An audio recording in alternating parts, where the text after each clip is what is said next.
اللہ آپ سب کو خوش رکھے اور آپ کی زندگیاں آباد کرے، اور اگلا سال جو ہے وہ اس قربانی کے بعد جو قربانی ہم دے بھی رہے ہیں اور قربانی کا وقت جو گزر بھی رہا ہے، اس کے بعد کچھ اچھی امید کا پیغام لے کر آئے۔ اور میں یہ سمجھتا ہوں کہ اس وقت ملک کو اگر کسی چیز کی ضرورت ہے سب سے زیادہ، تو وہ ہمیں امید کی ضرورت ہے۔ کیونکہ میں جاتا ہوں، آپ کو معلوم ہے، ٹیلی ویژن پروگرامز میں بھی جاتا ہوں، دیگر جو سیاسی مبصرین ہیں ان سے بھی گفتگو چلتی رہتی ہے، تو ایک بڑی عجیب سی چیز نظر آتی کہ دنیا میں اتنے ملک ہیں، مشکل اوقات سے گزرتے ہیں، اس میں سے نکل بھی جاتے ہیں، ترقی بھی کرتے ہیں، مگر امید کا دامن نہیں چھوڑتے۔ اور ان کی ہر گفتگو میں جہاں پہ بڑا تنقیدی پہلو ہوتا ہے جو ہونا چاہیے ملک کو آگے بڑھانے کے لیے، اس کے ساتھ ساتھ ایک امید کا پیغام ہوتا ہے۔ تو میں چاہتا ہوں کہ ہم بھی سب مل کے مبارکباد بھی ایک دوسرے کو دیں، قربانی کا بھی وقت ہے، قربانی بھی دیں، مگر اس کے ساتھ ساتھ امید کی بھی بات کریں۔ مجھے وزیر اعظم نے جو ملازمت دی ہے اس میں 3 اہم پہلو ہیں۔ وزیر اعظم نے مجھے کہا تھا کہ آپ نے 3 چیزیں کرنی ہیں۔ آپ نے ایک یہ کرنا ہے کہ ملک کی جتنی بھی توانائی کی ضرورت ہے اس کو پورا کرنا ہے۔ دوسرا، تو پہلی حکومتوں میں نے بھی پوری کرنے کی کوشش کی ہے، کبھی کر پائے کبھی نہیں کر پائے، لیکن آپ نے کوئی ایسا طریقہ کار لے کر آنا ہے جس سے غریب آدمی کی زندگی میں سہولت پیدا ہو، یعنی افورڈیبلٹی ہو، نہ صرف توانائی ہو بلکہ ایسی توانائی ہو جو لوگوں کی قوت خرید میں بھی ہو۔ اور تیسرا انہوں نے مجھے کہا کہ دیکھیں، یہ آپ نے سیلاب ویلاب دیکھے ہیں، آپ نے بارشیں دیکھی ہیں، موسمی تبدیلی دیکھی ہے، تو آپ نے ایک ایسا طریقہ کار لے کر آنا ہے جس سے سسٹینیبلٹی پیدا ہو، یعنی آنے والے وقت میں یہ جو ہماری تباہیاں ہو جاتی ہیں ایسا کچھ نہ ہو۔ تو یہ 3 ہماری پوری انرجی پالیسی جو ہے اس کے جو اہم پہلو ہیں وہ یہ 3 پہلو ہیں۔ نمبر 1 سیکیورٹی یا اویلیبلٹی، یعنی ہونا چاہیے توانائی کا۔ نمبر 2 غریب آدمی کی قوت خرید میں ہونا چاہیے، یعنی افورڈیبلٹی۔ اور تیسرا ایسا طریقہ کار جس سے ایسا نہ ہو کہ ہم یہ انرجی کے چکر میں اپنا ماحول پورا تباہ کر، اپنے انوائرمنٹ پوری تباہ کر دیں آنے والے وقتوں کے لیے۔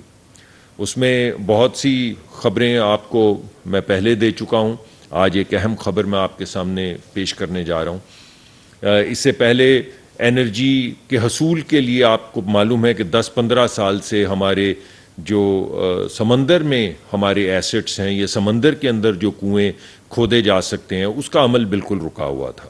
تو اب وزیر اعظم کی ہدایت پر 16 سے 24 کے قریب کنویں جو ہیں ان کو بڈنگ کے لیے ڈال دیا گیا ہے، اور آنے والے کچھ ہی وقت میں ان کی بڈز آنی شروع ہو جائیں گی۔ اور اس سلسلے میں ہم بین الاقوامی سطح پہ امریکہ میں بھی مختلف کمپنیوں کے پاس گئے، آذربائیجان میں بھی مختلف کمپنیوں کے پاس گئے۔ تو آپ کو میں یہ نوید دینا چاہتا ہوں کہ آنے والے وقت میں اس بڈنگ کے ذریعے بہت بہت بڑے انشاءاللہ جو تیل کے ذخائر اور گیس کے ذخائر ہمارے سمندروں میں موجود ہیں اس میں ڈرلنگ کا کام آنے والے وقت میں شروع ہو جائے گا۔ اس کے علاوہ ہمارے ملک کے اندر ایسی گیس ہے جس کا حصول آسان نہیں، تیل اور گیس کا، یعنی وہ ٹائٹ گیس ہے، پھنسی ہوئی ہے۔ آپ یہ جان لیجئے، بس سمجھ لیجئے کہ پتھروں میں پھنسی ہوئی ہے۔ ویسے تو آپ کنواں کھودتے ہیں تو گیس نکل آتی ہے یا تیل نکل آتا ہے، تو یہ وہ گیس ہے جو ٹریپ ہوئی ہوتی ہے پتھروں میں۔ تو اس کے لیے نئی ٹیکنیکس کی ضرورت ہوتی ہے، ہاریزونٹل ڈرلنگ کی ضرورت ہوتی ہے۔ تو اس کی ایک پالیسی جو ہے اب کابینہ کے پاس جا رہی ہے، جس کے بعد فوری طور پہ وہ جو ذخائر ہمارے پاس موجود ہیں مگر نکالنے ذرا مشکل ہیں، ان کی اندر بھی کام شروع ہو جائے گا، اور انشاءاللہ توانائی جو ہے وہ بھرپور انداز میں آئے گی۔ پھر آپ نے دیکھا ترکمانستان سے کچھ دوست آئے ہوئے تھے، وزیر اعظم کی موجودگی میں ہم نے اس کے اوپر معاہدہ کیا۔ اس معاہدے میں لکھا گیا کہ ترکمانستان کی گیس ہم کس طریقے سے لے کر آئیں گے۔ تو ہمارے جو جو بیرونی ریلیشن شپ ہیں ان سب کے ذریعے وہ جو پہلا وعدہ ہے وہ ہم پورا کرنے کی کوشش کر رہے ہیں، یعنی توانائی کسی بھی وقت پاکستان میں کم نہیں ہونی چاہیے۔ دوسرا اہم پہلو یہ ہے کہ ہم کیسے اس توانائی کو جو ہم لے کر آ رہے ہیں لوگوں کی قوت خرید میں لائیں گے۔ اس سلسلے میں ہی آج ایک اہم اناؤنسمنٹ ہے، مگر اس سے پہلے میں آپ کو یہ بتانا چاہتا ہوں کہ اب تک کیا کیا ہو چکا ہے۔ سب سے بڑی جو چیز ہمارے آڑے، آپ کے آڑے آتی ہے وہ سرکولر ڈیٹ ہے۔ کیونکہ وہ جاتا تو نہیں ہے, وہ ٹیکس پیئر کی جیب سے نکل آتا ہے, یعنی آپ کو نظر نہیں آتا مگر پیسے اس کے آپ ہی دے رہے ہوتے ہیں. تو ہم نے پہلے 10 مہینے کے اندر اندر پاکستان کا ہمارے جو کنویں ہیں, ہمارے جو اثاثے ہیں تیل کے بھی اور گیس کے بھی, ہم نے گیس کا اپنے کنووں کا سرکولر ڈیٹ 0 کر دیا ہے. آپ سوچیں یہ 30-33% پہ بڑھ رہا تھا, اس کو ہم نے 0 کر دیا ہے. تو اس کا بوجھ, اضافی بوجھ آپ کے اوپر نہیں پڑے گا. اب ایل این جی کا بھی بوجھ رہتا ہے, وہ بھی انشاءاللہ آنے والے وقت میں اگر اللہ نے ہمیں موقع دیا تو ہم ایل این جی کا بھی جو سرکولر ڈیٹ ہے اس کو ختم کر کے جائیں گے. دوسری جو ہم نے اہم چیز کی وہ یہ کہ میں یہیں پہ آپ کو بیٹھ کے بتایا تھا لاہور میں ہی کہ امیر کا ٹیکس, امیر کا ٹیرف یعنی امیر کا بلنگ کا طریقہ اور غریب کا بل دونوں کو یکسر علیحدہ کر دیا ہے. اب امیر آدمی جو ہے, جو تھوڑے سے صاحب حیثیت ہیں, وہ دگنی قیمت ادا کرتے ہیں اتنی ہی گیس کی, بعض مرتبہ دگنی سے بھی زیادہ گیس کی قیمت ادا کرتے ہیں جو ایک غریب آدمی دیتا ہے اتنی گیس استعمال کرنے پہ. تو یہ دوسرا طریقہ کار تھا جس کے ذریعے ہم نیچے لے کر آئے قیمت. مگر جو سب سے اہم اعلان میں آج آپ کے سامنے کرنا چاہتا ہوں وہ یہ ہے کہ آپ کو یہ معلوم ہے کہ ہر سال پاکستان میں ڈرائی آؤٹ ہو جاتے ہیں.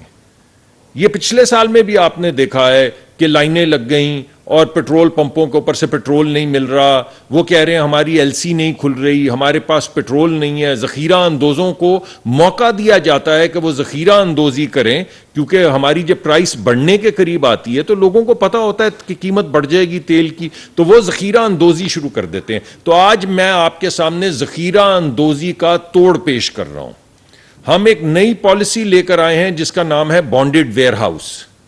اس کا مطلب ہے کہ دنیا میں کوئی بھی شخص, کوئی بھی ایسی کمپنی جو حلال کا کام, جائز کام, لیگل کام تیل کی ٹریڈنگ کی کرتی ہے, وہ کمپنی اب پاکستان میں آ کے اپنے سٹوریج بنائے گی. پاکستان میں پہلی بات, پاکستان میں زر مبادلہ آئے گا. دوسری بات, پاکستان کے اندر سٹوریج بڑھے گی.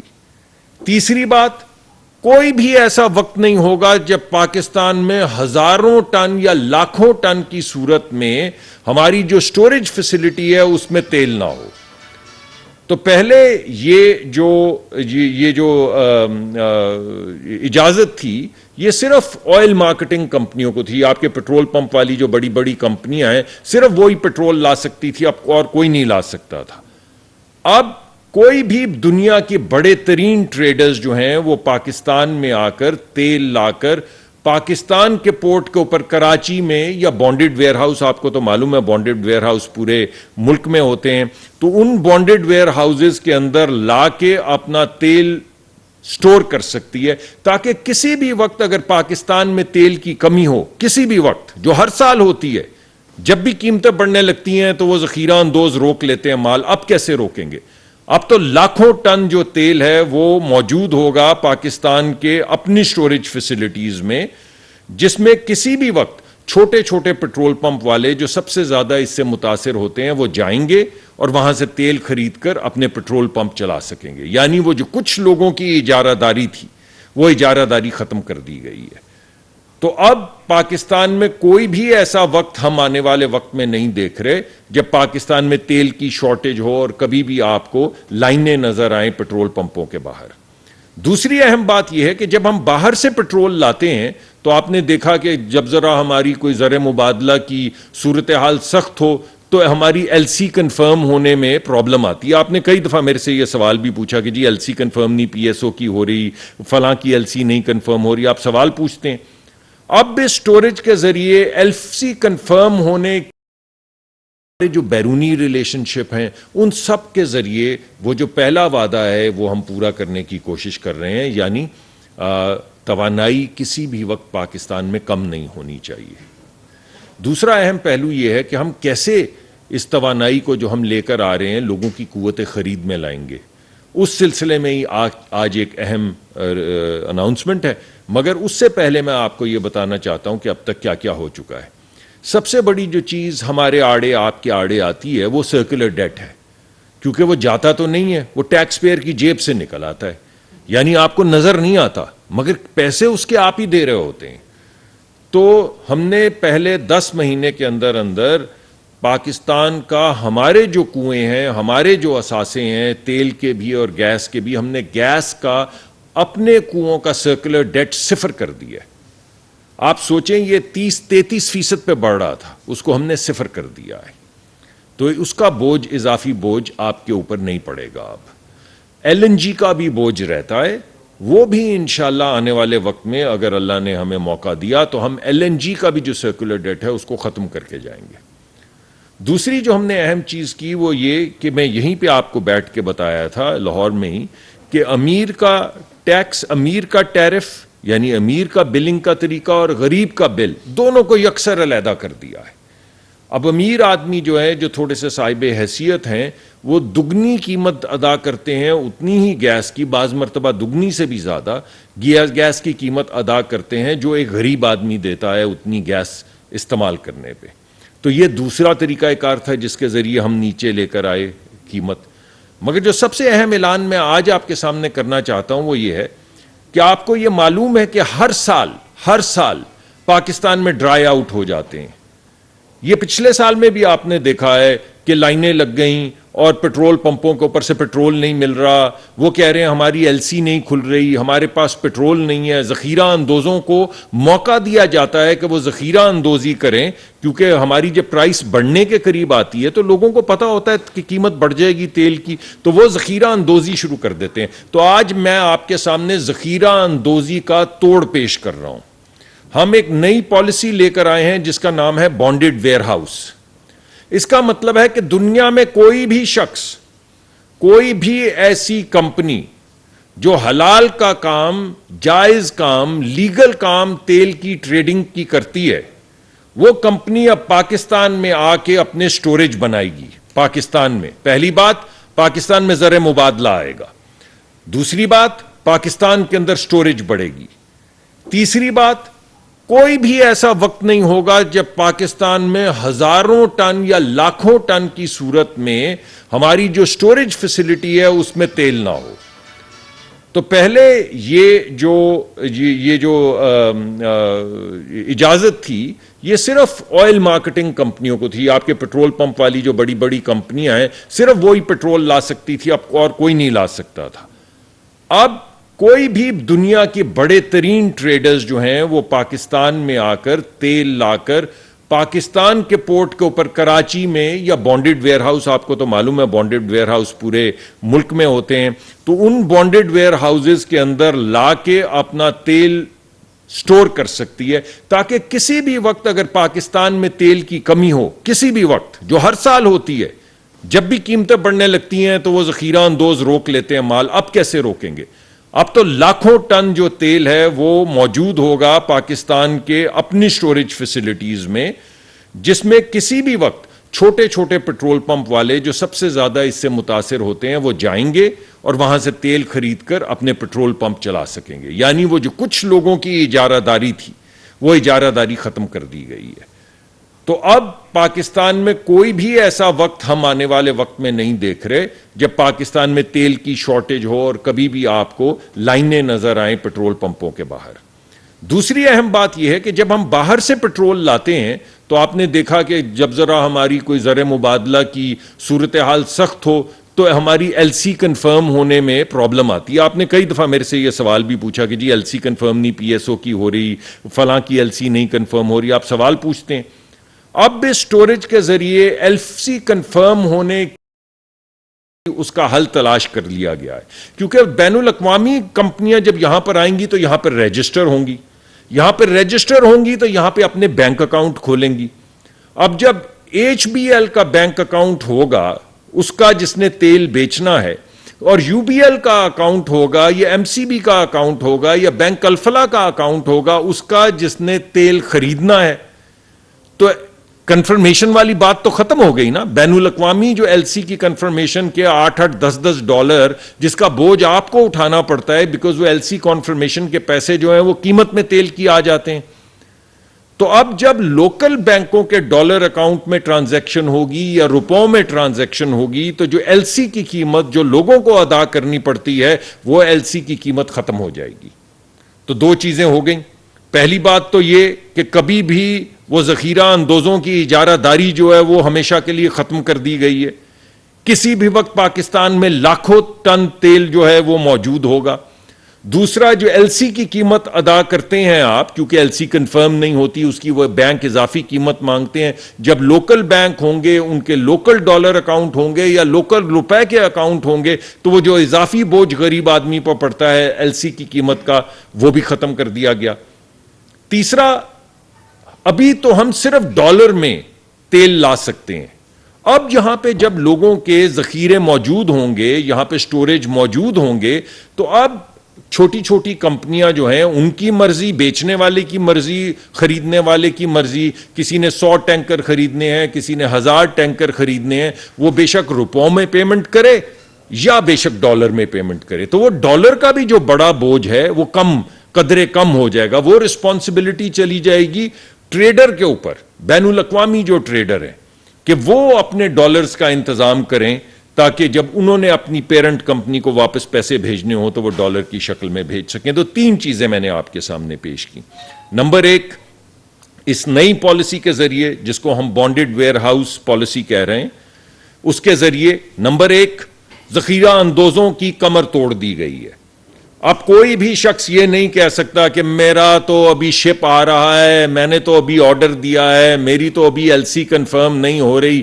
اب ہمارا ریگولیٹر اس کو کہہ سکتا ہے کہ فلاں جگہ پہ تیل پڑا ہے، بیٹا اگر آپ نے نہیں اپنی رسپانسبلٹی پوری کی، جو 20 دن کی آپ کی رسپانسبلٹی ہے کہ آپ نے 20 دن کا، ہر پیٹرول پمپ کمپنی نے، ہر بڑی آئل مارکیٹنگ کمپنی نے 20 دن کا ذخیرہ رکھنا ہے. تو وہ جو وہ ہیلے بہانے کرتے تھے کہ ہمارا جہاز آ رہا ہے، ہماری بکنگ ہو رہی ہے، ہماری ایل سی نہیں کھل رہی. آپ پاکستان کی پورٹ کے اندر، فیصل آباد میں، لاہور میں، حیدرآباد میں، ہر جگہ پہ بانڈڈ ویئر ہاؤسز کے اندر تیل پڑا ہوگا اور اسی وقت ان کو کہا جائے گا کہ آپ وہاں سے جائیں اور خرید کر لے آئیں. یہ جو آپ کے ہیلے بہانے اب نہیں چلیں گے. تو پاکستان میں انشاءاللہ اب آنے والے وقت میں ڈرائی آؤٹ نہیں ہوگا، نمبر 1.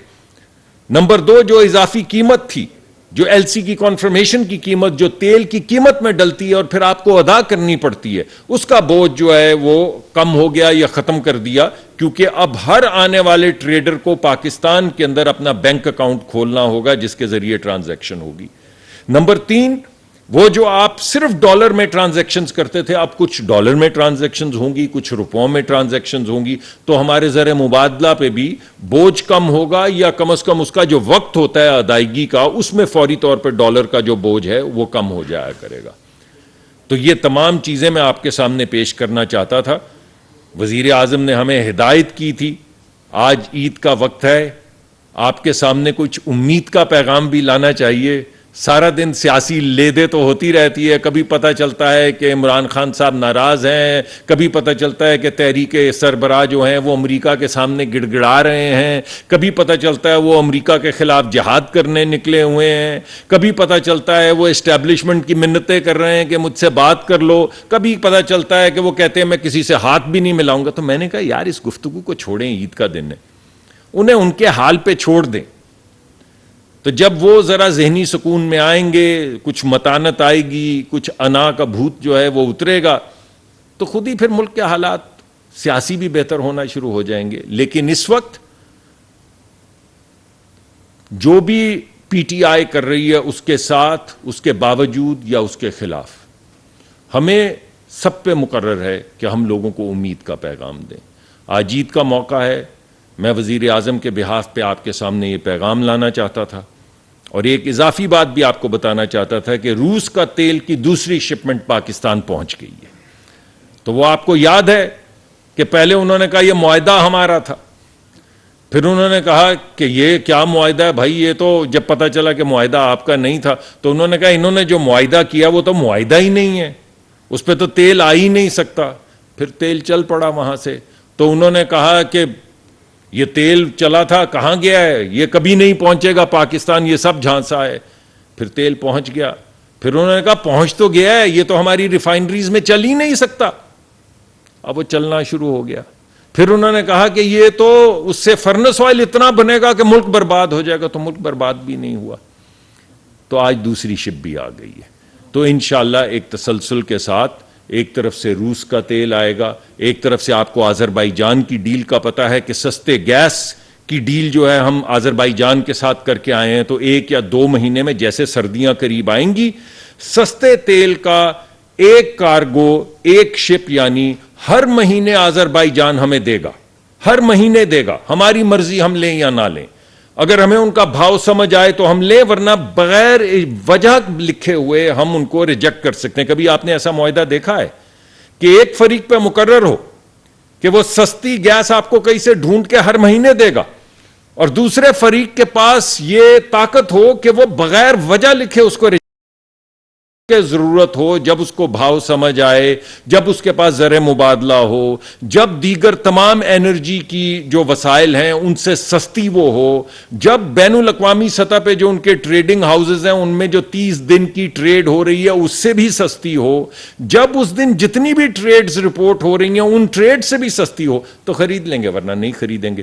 تو سستا تیل کا بھی انتظام کر دیا, سستی گیس کا بھی انتظام کر دیا, یہاں پہ جو ڈرائی آؤٹس ہیں ان کو بھی ختم کر دیا. ڈرائی آؤٹس کی اضافی قیمت جو ایل سی کی شکل میں آپ کے سامنے آتی تھی اسے بھی ختم کر دیا گیا. زر مبادلہ پہ جو بوجھ پڑتا تھا اسے بھی کم کر دیا گیا. تو ایک ایک کر کے آپ کے تمام وعدے جو آپ سے کیے تھے وزیر اعظم نے وہ پورے کیے جا رہے ہیں.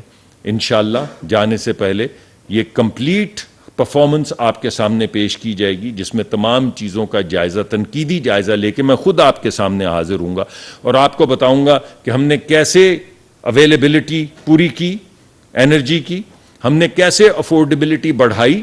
افورڈیبلٹی بڑھانے کا مطلب یہ نہیں کہ لوگوں کے اوپر بوجھ نہیں ہے, یہ مت سمجھ لیجئے, مگر ہم اس کو بتدریج کم کرنے کی کوشش کر رہے ہیں. اور کیسے ہم رینیوبل انرجی کے ذریعے, جس طرح وزیر اعظم نے 10,000 میگا واٹ کی شمسی توانائی کے 4 پروگرام کی اناؤنسمنٹ کی ہے, اور ہمیں ہدایت کی ہے کہ ہماری تمام تیل کی کمپنیاں جو بڑی بڑی ہیں, جو اس وقت پیٹرولیم کمپنیاں ہیں, ان کو رینیوبل انرجی کمپنی یعنی انرجی کمپنی کی طرف ان کا راستہ بدلا جائے, تاکہ وہ گرین ہائیڈروجن اور گرین امونیا اور رینیوبل انرجی کی طرف جائیں. تو تینوں وعدے انشاءاللہ پورے کریں گے.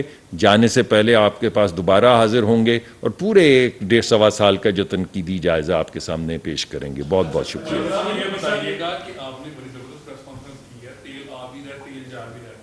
سر غریب آدمی کا جو مسئلہ ہے نا وہ ہے کہ چولہے میں گیس آ رہی ہے کہ نہیں آ رہی. گرمیوں کا یہ حالات ہے کہ 2 گھنٹے دن میں گیس آتی ہے لوگوں کے گھروں میں. پیٹرول اتنا مہنگا ہو چکا ہے کہ لوگ 125 بیچ کے سائیکلوں پہ آ گئے ہیں. سر عام آدمی کے حالات کا بہتر کریں گے, جانے سے پہلے آپ کہہ رہے ہیں کہ حالات بہتر ہو جائیں گے, لیکن 75 سال سے اب تک سر مہنگائی بڑھتی جا رہی ہے. عام آدمی کو گیس گرمیوں میں نہیں مل رہی, بجلی کی بدترین لوڈ شیڈنگ ہے, جو کوئی بندہ پنکھا چلا لیتا ہے اس میں بل اتنا زیادہ آتا ہے کہ وہ نہیں چلا سکتا. سر یہ حالات کا بہتر ہو کہ عام آدمی کے لیے نہ ایل سیز کا اس کو پتہ ہے نہ اس کو پورٹس کا پتہ ہے. یہ بتائیں سر یہ کام کب آپ جی, یہ بات آپ کی ٹھیک ہے. دیکھیں یہ اس پوری سردیوں میں ہم نے آپ کے سامنے ایک وقت رکھا تھا کہ صبح 3 گھنٹے, شام کو 3 گھنٹے, دوپہر کو 2 گھنٹے, اور یہ جو اس کی انفورسمنٹ تھی وہ میں خود کرتا رہا ہوں سیکٹری صاحب کے ساتھ بیٹھ کے. تو اگر اس وقت کہیں آپ سمجھتے ہیں, یہ پچھلے دنوں جو سائیکلون پاکستان کی طرف آیا اس میں ہمیں اپنے ایک ہمارا ایل این جی کا جہاز لگ نہیں سکا, اور کچھ دیر کے لیے ہمیں اپنا جو جہاز ریسیو کرتا ہے ایل این جی اس کو ڈسکنیکٹ کرنا پڑا. اس کی وجہ سے تھوڑا سا پریشر بڑھا, کیونکہ بجلی والوں کو گیس دینے کی اشد ضرورت تھی. تو ہم نے تھوڑی سی تنگی انڈسٹریز کو بھی آئی, تھوڑی سی تنگی جو گھریلو صارفین کو بھی آئی, لیکن ہم نے کوشش کی اس کو مینیج کرنے کی. ہو سکتا ہے اس کی وجہ سے کچھ تھوڑا سا ابھی اس کا آفٹر ماتھ چل رہا ہو. میں انشاءاللہ آپ کی اس بات کے بعد کل ہی, عید والا دن ہے, اگر کوئی ہوئے ہمارے یہاں پہ S N G P L میں لاہور میں ہوں کیونکہ, تو کل ہی ورنہ پرسوں چوتھ میں جانے سے پہلے اس کا پورا جائزہ لے کے, اگر اس میں کوئی بھی کسی جگہ پہ جھول آ رہا ہے تو اس کو حل کر کیا جائے گا. اور قیمتوں کے اندر بھی میں نے آپ کو بتایا, یہ جتنی چیزیں میں آپ کو سستا تیل جو روس سے لا رہے ہیں اسی وجہ سے لا رہے ہیں کہ تھوڑا سا وزن لوگوں پہ کم ہو. یہ جو سستی گیس لانے کی کوشش کر رہے ہیں آذربائیجان سے اسی وجہ سے کر رہے ہیں کہ لوگوں کے اوپر بوجھ کم ہو. یہ جو آج آپ کے سامنے میں نے, اگرچہ آپ کی بات ٹھیک ہے لوگوں کو ایل سی ویل سی سے کیا, مگر سمری تو اس کی یہی ہے نا کہ جو اضافی قیمت چاہے تھوڑی ہوتی ہے وہ آہستہ آہستہ لوگوں پہ کم کی جائے. تو ہر لحاظ سے کوشش یہ کر رہے ہیں کہ لوگوں کے اوپر بوجھ کم ہو, اور